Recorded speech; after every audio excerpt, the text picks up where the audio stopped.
Hello, my name is Maryia Oayda and I have a confession to make. I know what you are thinking. No, I'm not singing, not today. I'm very happy to be here at the Global Project Management Forum. It's my pleasure to see you all here today. Most of us are here because we like to get things done. Some of us here need to get things done as of yesterday. Speed and efficiency, that's the language of the game. To finish a project, big or small, you have to have a vision of how you're going to do it. That's the most important thing. And when for the first time I came to Saudi Arabia, I was conducting my economic research throughout interviews on Vision 2030. And I was inspired. It's a big initiative that positions Saudi Arabia as a global investment powerhouse. And I'm here to tell you why it is so exciting and why what each of us does here in the next 7 years is so important. So forget everything else and let's talk about how to execute the vision and how to be that part of Vision 2030.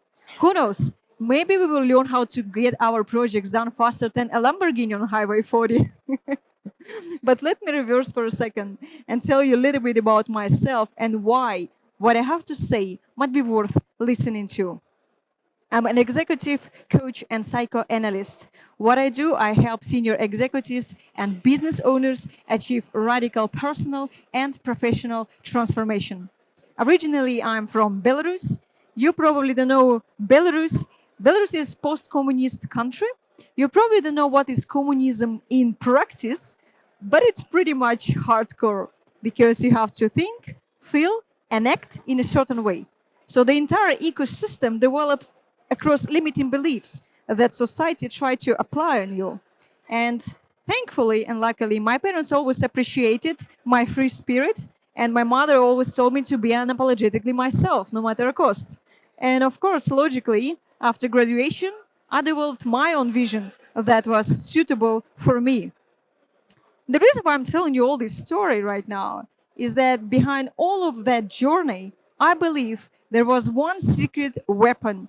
That is actually secret weapon why the reason why I'm standing here right now. And this secret weapon is my violin. I played violin for 7 years.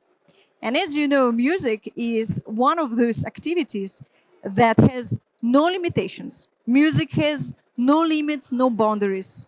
So the music, one of those activities that helps you synchronize your right and left hemisphere, which is help connection, emotion, and logic, your creativity and your logic. So the violin helped me to open up something in my mind that helped me to use my imagination to the extreme. And as you know, when you use your imagination to the extreme, you don't see limitations. You see only expansion. And this is exactly what I'm going to talk about today. Another thing, what brought me to Saudi Arabia. In 2016, I came here as a psychologist turned a journalist. I was conducting my economic research on Vision 2030 throughout exclusive face-to-face interviews with all top government officials, CEOs, executives, and many other leaders. So, being psychologist turned a journalist, I had this great opportunity to delve deep into great minds, understand their similarities, extract the best success principles out of my discussion, and formulate my methodology that can bring any business to a totally new level. My goal, my ultimate goal at the end of this session is to give you a tool so you can succeed not only in your professional life, your job, your career, but also in your personal life. Do you believe that your personal life and professional lives are integrated? If you look back throughout your experience, anytime you go up your career ladder, it always goes throughout your personal decision, not because somebody asked you, right? So in today's business world, if you want to be that person people want to talk to, if you want to be that person people want to have a conversation with, having a business with, you have to understand how to create heart-to-heart relationship with yourself first. And only then, heart to heart, business relationship with your partners, with your colleagues, with your customers, and many others. Because you know what? By behind it, all of that corporate look, corporate setting, what human beings are capable of is for connection, is to be understood, being part of a certain tribe, family, community. I want to start with one very interesting question. And I'm not expecting you to give me the right answer, okay? Just intuitively. What do you think connects these four people? Just from your gut feeling. The woman in the first trimester of pregnancy, the person with brain tumor, the person that takes lots of steroids, and the person that intakes lots of sugar.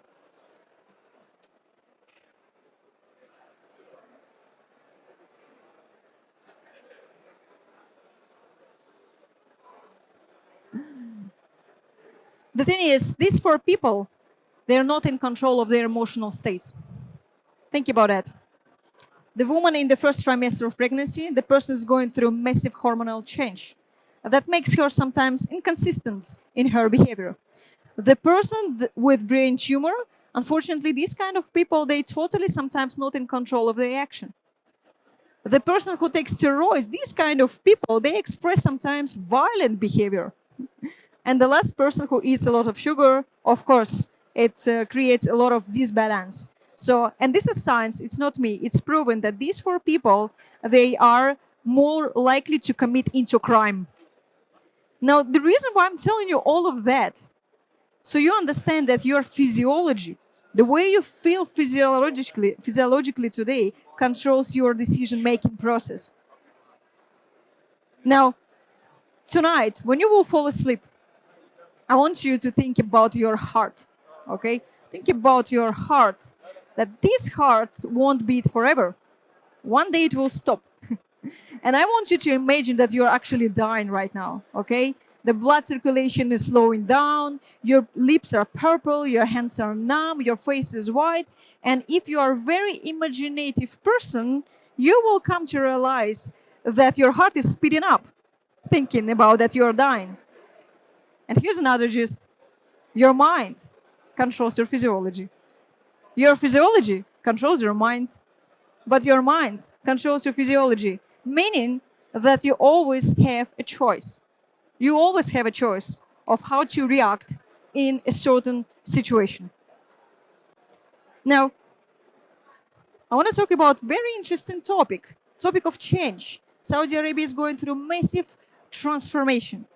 So when it comes to leadership development, normally focus goes towards leadership competencies, practices, and many others.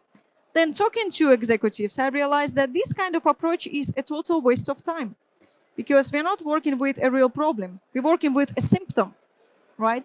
I used to practice coaching myself and it really helped me for a while. Sooner or later on, I used to get back to my habitual state of thinking. And every time it hurted more. You know when I experienced dramatic change? When I rolled up my sleeves, took a shovel, and started digging deep to really understand what is really going on in my mind, and more importantly, what do I really want? See, nothing is going to change without deeply understanding yourself. The habitual programs that are running your behavior from the moment you wake up to the moment you fall asleep. We people, we habitual creatures, we're addicted to habits. 90% of our life is habits. You wake up in the morning, having breakfast, get into the car, go to office, come back home, watching TV maybe for a few hours, and over again, month by month, years by years. To change anything, you have to stop for a moment and bring up all your autopilot programs to a conscious level. I'm coming from a psychology and business background, and I know the fact. The law of psychology is as strong and precise as physics and mathematics.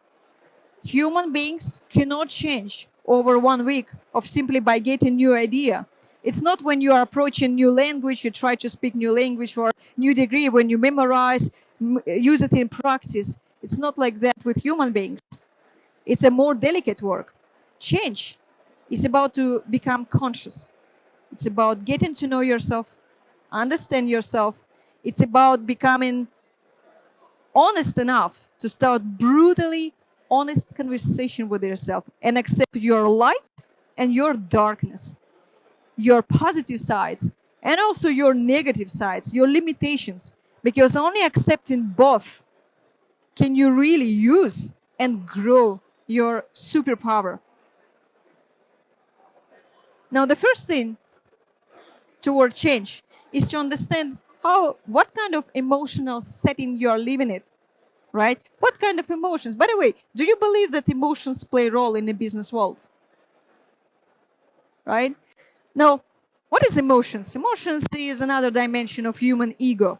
Actually, emotions fit human ego. Your ego survives in emotions. And it's precisely because of emotions sometimes we can't get where we want to. Now, I wish we could study more about emotional intelligence rather than about IQ in schools. Because what is IQ? What exactly gives us IQ test? It gives us very narrow, and I really want to emphasize, very narrow part of human brain. If you actually will pass IQ test on Mozart, Einstein, Shakespeare, Sigmund Freud, they simply won't pass your IQ test. You know why? Because the answer will be more complex than the question itself. So you're asking him idiotic questions, and he's thinking, how come? Because they're genius. And genius people think in a totally different dimension, right? Emotional intelligence is the most important. It's step number one. Right? Let me explain to you how it works. Let's say you have had some tough experience a while ago. And this tough experience, this situation gave you a little bit of tough feelings. And let's say you were thinking about that for quite a long time. Let's say for the last 5, 10 years. Thinking and feeling, feeling and thinking, thinking and feeling and thinking. Actually, you no longer need to think about that previous event to elicit these emotions inside of you. You can't seem function any other way. These emotions created who you are. It's called your temperament. It's called your character traits. That's how we program. Now, psychologists say that by age of 30, our personality is formed. So for those of us after 35, we have completely formed our personality with our habits, our emotions, our beliefs, our values, our attitudes, our reactions. Everything is formed. My question is, can we change? We can. And the very first step towards change is surprisingly not changing, not fixing yourself, is self-awareness. Self-awareness is your ability to accurately perceive your own tendencies across situations, right? Your habitual tendencies, and stop for a moment and start doing something different than before. Self-awareness is your ability to understand yourself, your habitual programs. The more you're aware, the more you're conscious. The more you're conscious, the better quality of your life.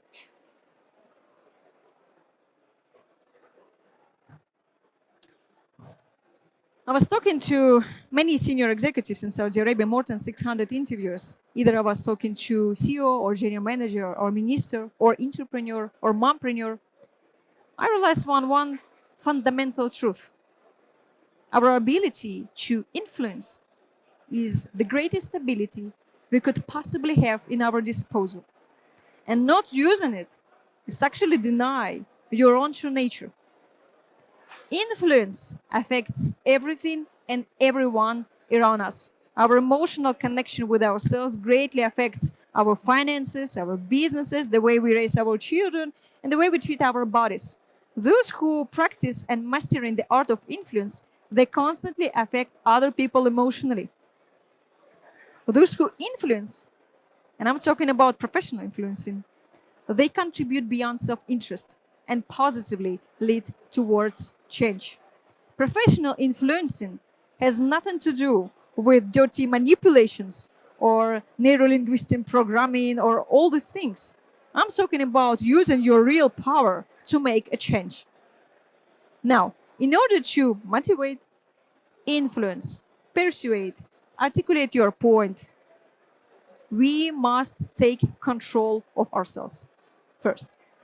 We got to start with ourselves. How can we persuade and manage ourselves and then others? Professional influencing is about influencing yourself, right? It's about how can I influence first myself and then others. Now, I'm talking to you right now because I'm compelled. I truly believe in my own small, humble hallucination way that I impact the quality of your life. I truly believe that we will farewell. You will never remember me. We will probably will never meet. But something that I have said today, something you will remember, you will use it in the future, and it will help you. And that's my driver. That drives me. And same is applicable to you, by the way. Find the most compelling aspect of your life and use it to influence in the right way. People are logical creatures. Are we really? Are we really logical or emotional or both? Both. Now, when it comes to company strategy, we normally use PowerPoint presentations to elaborate the strategies, emphasize data, ideas, and trying to connect this way to our people. Only in fairy tale this scenario would work today. Actually, if this PowerPoint presentation would work, we would see everywhere successful companies with totally aligned corporate strategy and culture. But the reality is, people fail to connect with those strategies. Leaders frustrated, understandably, due to lack of performance, and managers are trying to hold ship together. So the question that we are going to answer today, how can we move from PowerPoint presentations to authentic conversations and start genuine engagement in companies' strategies? Now, we use PowerPoint presentation on a daily basis to show data, trying to connect with our people. But most of the time, we have one problem. Most of the time, we do a terrible job trying this way to connect to our people. And it's not a problem, by the way, with PowerPoint presentation. Nothing wrong with PowerPoint presentation. It's our blind belief that this will be enough to get to heart and minds of those people. While people won't resist your change, there will be huge internal resistance to be changed by someone else. Now, the secret sauce is to move away from our normal force.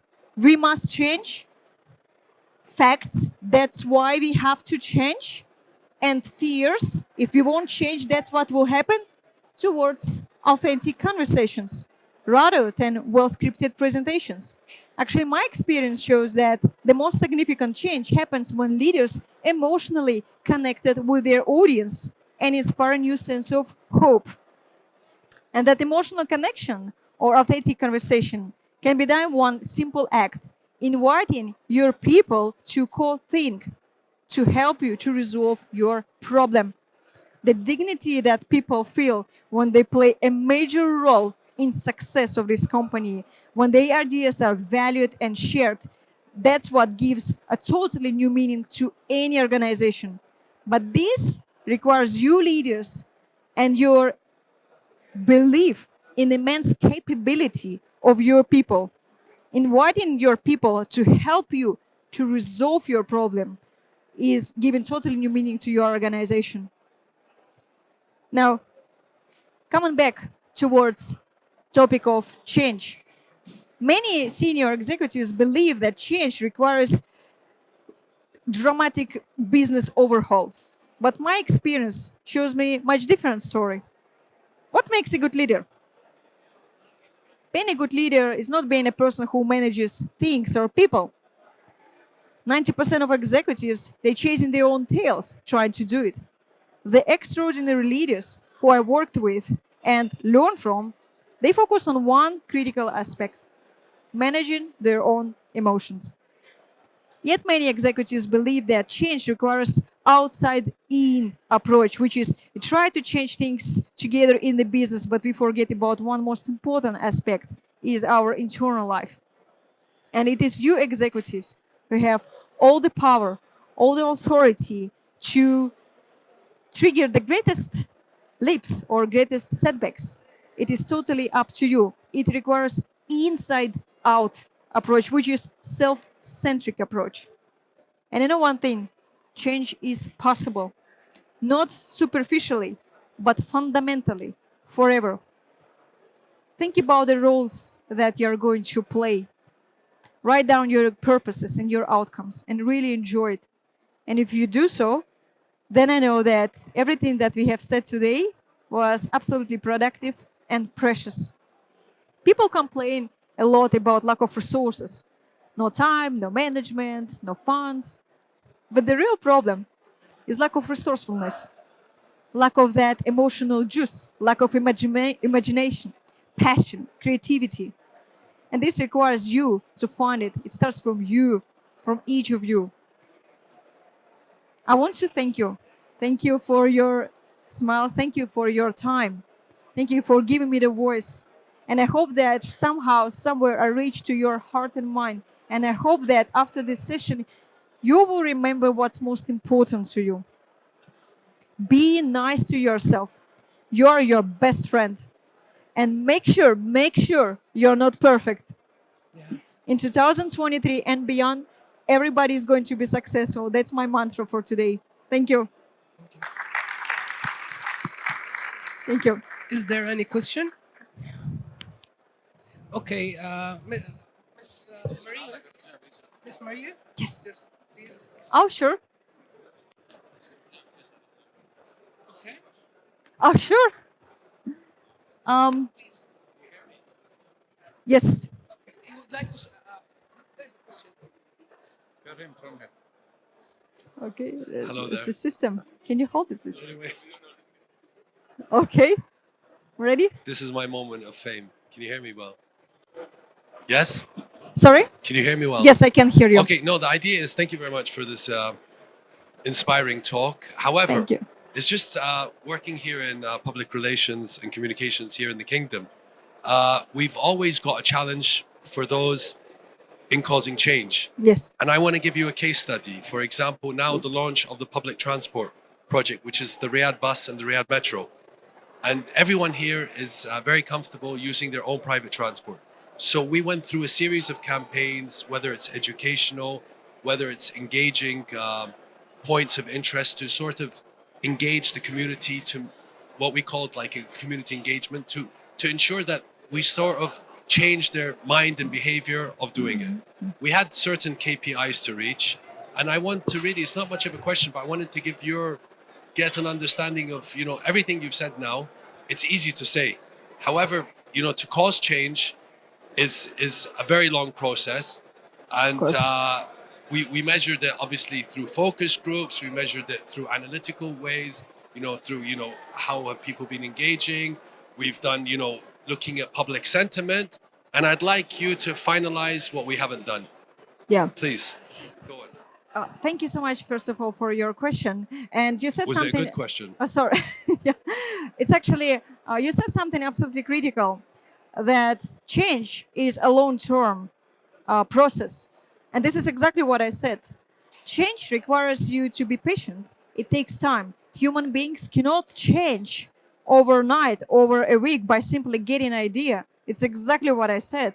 It takes time for change. And any request that you have in your company, any organizational request, like let's say the project that you mentioned, it is always complex. You cannot approach change by simply get idea and start applying it. It always complex. By the way, any problem is a complex problem. It's a combination of small things that come together, create one big request when you start analyzing it and understanding. So I totally aligned with you what you said. And I got it a lot actually in my coaching session. Maria, easier said than done. I hear it a lot, and I totally understand that change requires you. It's not comfortable. It's absolutely not comfortable thing. But I know another truth, that if it would be not that good and not that pleasurable, we would never change. But we change. People always change within the time. You gotta give yourself the time to change. It doesn't take a day.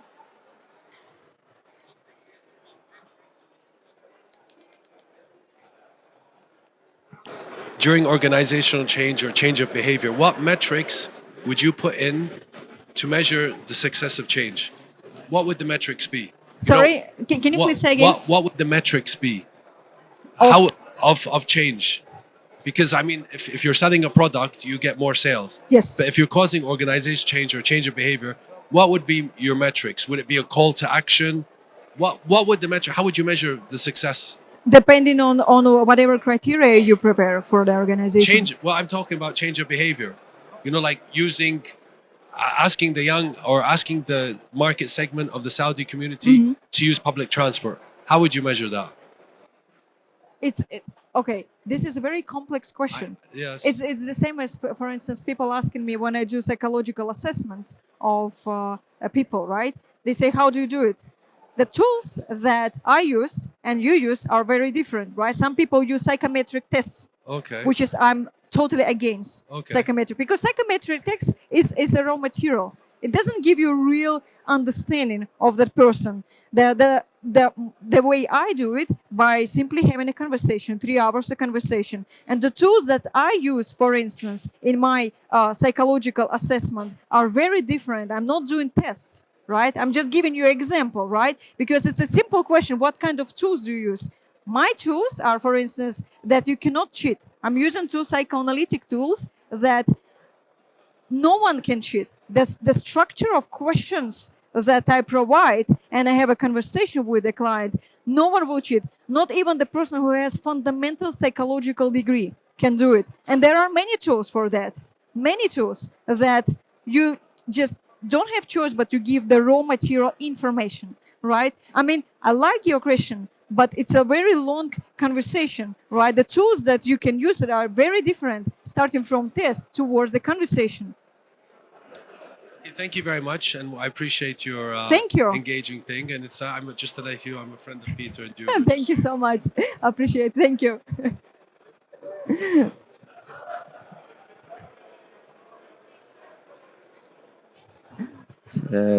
Thank you for your thank you for your presentation. Thank you. Okay, your title is executive transformation. So the executives in a company or in the government or in the third sector, at the end of the day, they are employees with the contracts from the CEO up to the management, top management, CFO, and so who hire them is the board of directors.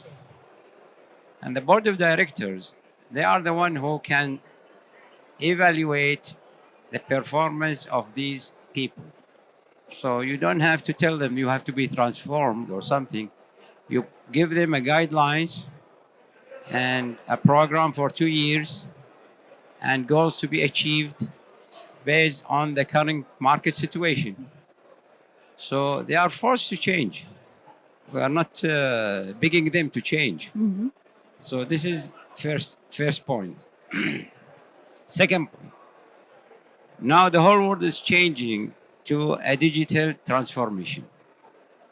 And a lot of people, they don't absorb this or they cannot see it very well. This is first. Second, there is the climate constraints. And a lot of shareholders, they are focusing on the ESG criteria, environment, governance, and environment, so social and governance. So these criteria is well set, and the board of directors, they are elected by the General Assembly from the investors. So they have to comply with these guidelines in the whole world transformation. So I don't see a point that we have to say these executive has to be changed or not changed. They are forced to change. So this is my point.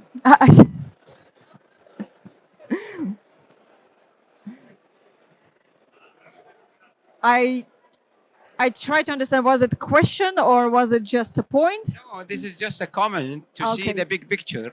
I see. Because I don't have to say I have to pick these guys. So what the whole story, board of director, they appoint a new CEO, and the CEO he select the right guys. If the old guys they are not interested or they don't have the capability to absorb the situation, So they have to leave and to be consultant, advisor, I got it. whatsoever. Okay, I get it. I have something to say with regards to what you said because you mentioned a very interesting topic. Um, when they're forced to change, and most of the time we don't have choice, we're always forced to change, starting from the very childhood. We're forced to change going to school, we're forced to change to go to university, we're forced to change because we develop in our families. We're always forced to change. It's a normality, it's part of life. And I think the very one very important thing that you should remember when in corporate settings you're forced to change, if you are in the right company, and the way how you can check it and how you can understand it, so it will help you to change. Let's say you have a purpose in your company, right? Every company has a purpose, right? Let's say Apple has a purpose to provide value to their clients, right? In Apple, by the way, commit a lot of finance and a lot of resources for research, right? Helps them to create beautiful product. They, by the way, do a lot of things outside of ROI. Let's say with products for deaf people that don't bring them any return on investment. And let's say company Blockbuster that is went to bankruptcy. This company, the purpose of that company was to deliver the products to their customers whatever they want, right? Blockbuster had a very wrong purpose, right? If Blockbuster had a purpose to deliver video materials to their clients anywhere and anytime, they would probably still be in the market. But the company's competitors, they took opportunity and they get it, right? The reason why I'm telling you all of this is that the purpose of the company is very important subject. Right? The purpose of the company where you're working with, right? Once you understand the purpose of that company, you should think, what is your purpose in that company? And because the purpose, the perfect purpose of the company has to resonate emotionally and logically with each of executive who's working for this company. If there is nothing to resonate, if the purpose of the company doesn't resonate with you personally, doesn't bring you joy, doesn't bring you inspiration, it's very hard to change there. Do you see my point? Yeah, yeah. May I comment on the last point? Please. I give you an example from a very, very big picture. In 2014, there is an international organization called INTOSAI, International Organization for Supreme Audit Institutions. So the members in this, all the UN members, States, Saudi Arabia, China, you name it. And they issue what you call it, working group for information technology audit. And this consists of 200 pages and translated to the 6 languages of UN languages, including Arabic, English, French, Spanish, and Chinese and Russian. Till to date, no institution in the whole UN members, General Auditing Office, general in each country, they don't comply with this handbook, which is issued 9 years back. How they audit their governmental institutions in the IT. So how you can change the supreme institutions? You heard it? Yes. Okay. Yes, I heard it. Sorry, بس عشان صوتك So this is one thing. If you want another thing, are you European? Yes. Okay. 2021, 2nd of November, there is a special committee in the European Parliament. European Parliament consists of 28 states, developed states. And they issue a report, draft report. They call it the AI in the digital age. And this consists of 38 pages. 165 points distributed in 6 chapters about the AI and the data and so on. And there is a huge points in this that nobody give a glance to read that deeply to understand what they are coming out of it. And this is a developed countries, 28 countries. So how you can change the whole setup and the whole European Union and states and China and all this. Thank you. Yeah, thank you. Sounds like the topic of change is on your mind, really. And absolutely, absolutely. And sounds like it matters to you a lot when you're talking about that. Yeah, totally understand. Yeah. So, the last question. The last question. The last one. Hi. Thank you for your passionate presentation. You have you. good intention. Thank you so much. Thank you so Hopefully, much. my question is faster and simpler than the previous two. Sure. I just wanted to ask you, you're absolutely right. When I'm having a bad day or a bad week, it affects the team morale of the team I'm managing. Yes. But then at the end of the day, we're humans, right? So a lot of times Absolutely. we're going through a bad month. I just wanted to know, do you have any suggestions for like tools or exercises or mindsets that can help a manager separate his personal life or personal emotions from how he's managing the team? Thank you. Thank you very much for your question. My answer is there is no such tool to separate your personal professional life, because these are two segments that are very integrated.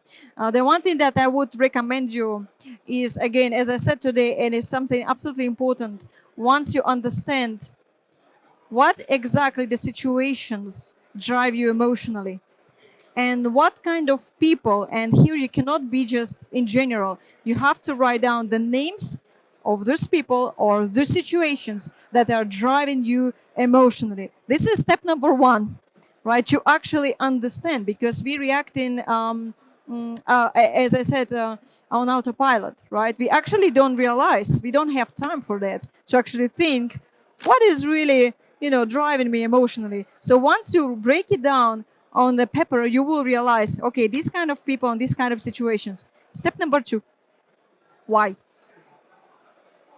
Why this person? Why this situation? And here is the power of rationalization coming. When you rationalize, let's say, I will give you an example. You, the upcoming, let's say, event or upcoming board meeting makes you nervous, right? Why? Honestly, why? Ask yourself this question, and honestly with yourself, try to answer these questions. Because I am nervous because, and start writing down all the reasons why. Once you wrote down all the reasons, the next step, break it down according realistic reasons, right? Look at this list and see how realistic are those reasons. Because most of our fears, most of our emotional outbursts are not rational. It doesn't exist, and it will probably never happen. But the fear, if we're talking about the feeling of fear, is the most ancient feeling on earth. We programmed with this feeling, right? But when we start working with it and rationalize, we come to realize that sometimes our emotional outburst has no the real reasons. You see? Thank you. Mafi, questions? As the end of this session, Shukran. thank you. And as the end of this session, actually it grabbed the audience attention. Thank you. Thank you very much, and we appreciate all of the attendees who are attending this workshop and this Thank you very much. speech. Beautiful speech, astonishing appearance. Thank you very much. And this Thank you is so a much. small trophy from PMI Thank KSA. you. Thank you so And, much. And thank you Appreciate for your. it. Thank you. Thank you. Thank you. I appreciate it. And thank you again. Thank you very much for your time. Thank you.